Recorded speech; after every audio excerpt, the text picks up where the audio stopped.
Army vet charged in Florida double murder may remain at large in Ukraine. Fighting for Ukraine or Russia, an extremist. There's a lot to unpack here. Let's talk about it. Russia's invasion of Ukraine prompted thousands of people to leave the Eastern European country. But should North Carolina native Craig Lang depart Ukraine and return to the United States, he could immediately be taken into custody by federal authorities. Imagine being a fugitive from justice in America, and you flee to a country and then war breaks out there and you're faced with returning to the United States to face accountability for your crimes or fighting for your life in that country. Well, I'm not very sympathetic to this person because that's exactly what's happening to Craig Lang, who is a 32-year-old U.S. Army veteran turned murder suspect who previously moved to Ukraine, is one of two former soldiers accused in the killing of husband and wife Danny and Deanna Lorenzo in Southwest Florida nearly 4 years ago. FBI investigators say that the Lorenzos, the husband and wife, were also military veterans. They were fatally shot in April 2018 in an Estero parking lot after they traveled 3 hours to respond to an online firearms advertisement. So they thought they were going there to buy a weapon, and when they got there, they were ambushed and killed. They found 63 bullet casings at the scene, and the Lorenzo's vehicle riddled in bullets. So they rolled right up to an ambush, and then 63 rounds that's a lot. That's a lot. I don't know how to express how many that is to a layperson on the subject, but let's just put it this way. You've reloaded multiple times. Like during that gunfight, this person reloaded multiple times, most likely. The Lorenzo's family is, of course, heartbroken over this. They are left with questions and demanding justice because of the non-extradition status of Ukraine. Residents of the Fort Myers suburb that this happened and were left mystified about the alleged ambush for more than a year until the DOJ announced federal charges against Lang and his co-defendant Alex Zwefhofer in connection with the Lorenzo's deaths. Zwefhofer was taken into federal custody in 2019 in Wisconsin and pled not guilty. Lang has yet to appear before a federal judge and has denied involvement in the Florida murders and has fought extradition back to the United States. Relatives of the Lorenzos want justice. In the spring of 2021, ABC News actually traveled to Ukraine to look for Lang, and they found him living just a normal life with his new Ukrainian wife and child. What?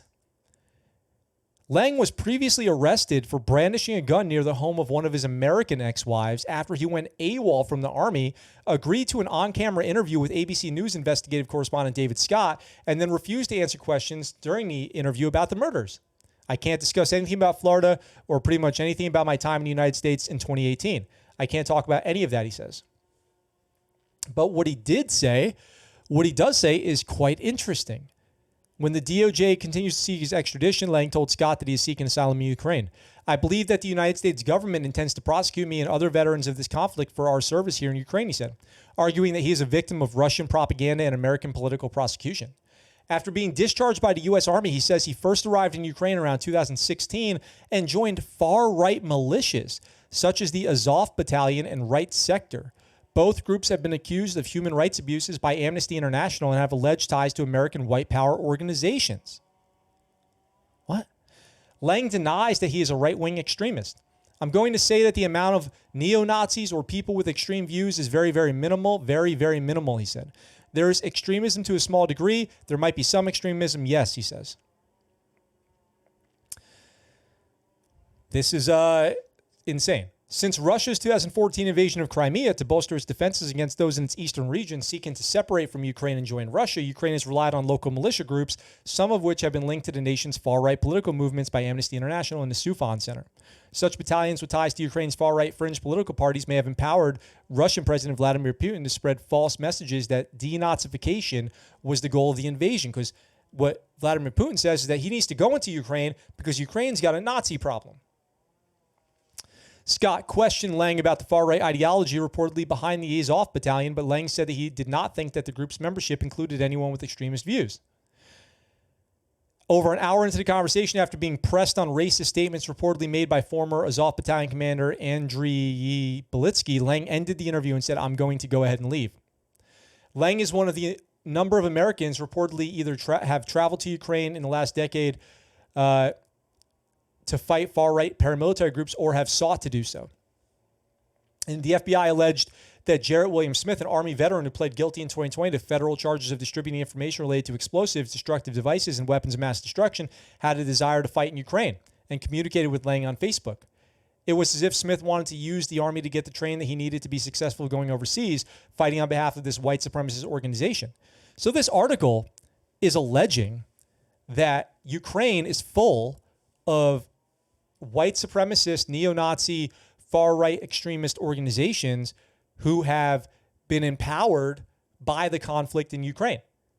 Either empowered to be more criminal because now the country is at war, or empowered to be more separatist from Ukraine and potentially take over the government.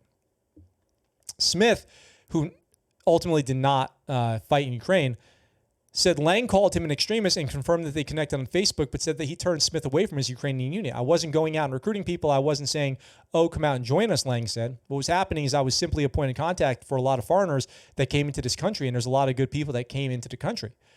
It does make me wonder.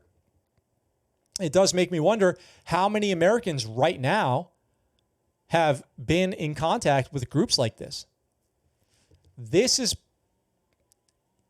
I don't want to say, I don't know, but if I had to guess, I would say that these groups are using this time in Ukraine to recruit as many people as possible from the international community to come join them in Ukraine.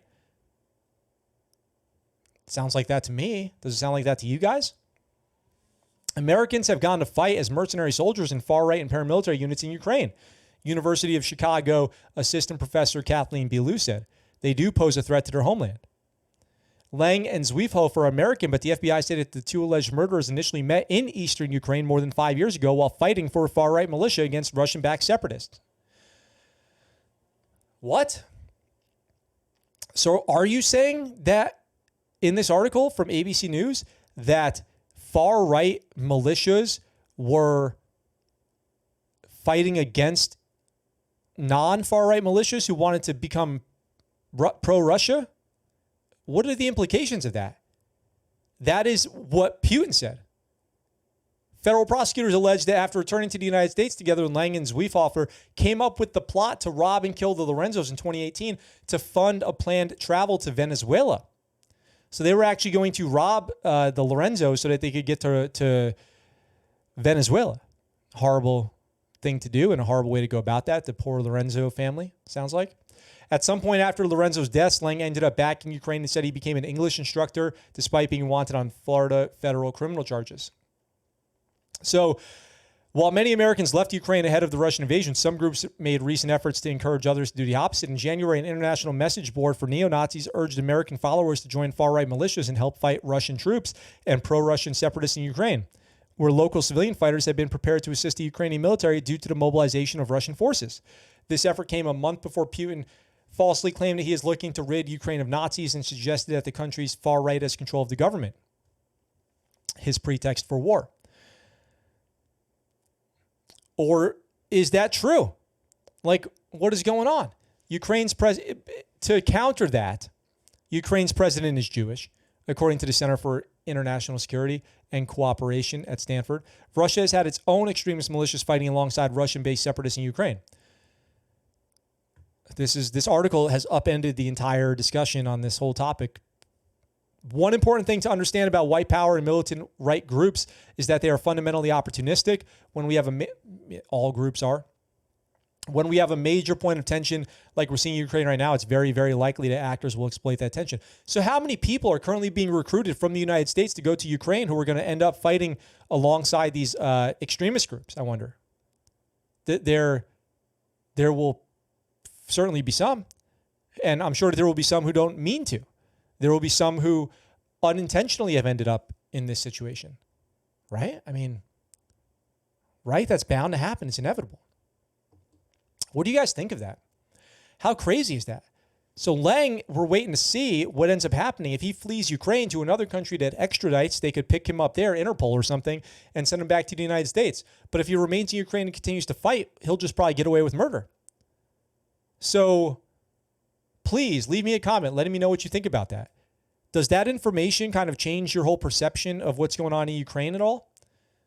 And I also saw a TikTok yesterday of a guy claiming to be in Kiev, an American living in Kiev, who said that when the government of Ukraine started handing out weapons to local militias, those militias basically became like the mob and started owning the streets and shaking down citizens of Ukraine because they had they had power and they were basically militarized or deputized to do things that otherwise they wouldn't be allowed to do. I don't know if that's true or not. I'm just telling you something that I saw. I just saw that, okay? This guy did sound pro-Russia in his TikTok. It just more muddies and confuses the situation. But I just want you guys to have this information so that you can make decisions, or maybe you have this information now and then you hear something in the future and you reference this back and, I don't know, helps you choose what to think or what direction you want to go. That's up to you guys. I just want you to know it. That's some Scuttlebutt right there, huh? What's up, guys? Thanks for watching that clip from our live show. We're live right here on YouTube, Sunday through Thursday, 1800 Pacific Standard Time. If you want, come on by, join the chat. I'd love to hear from you. If you like that video and you want to see more, consider checking out this video right here or subscribing to the channel with this button right here. I look forward to talking to you really soon. I'm out for now.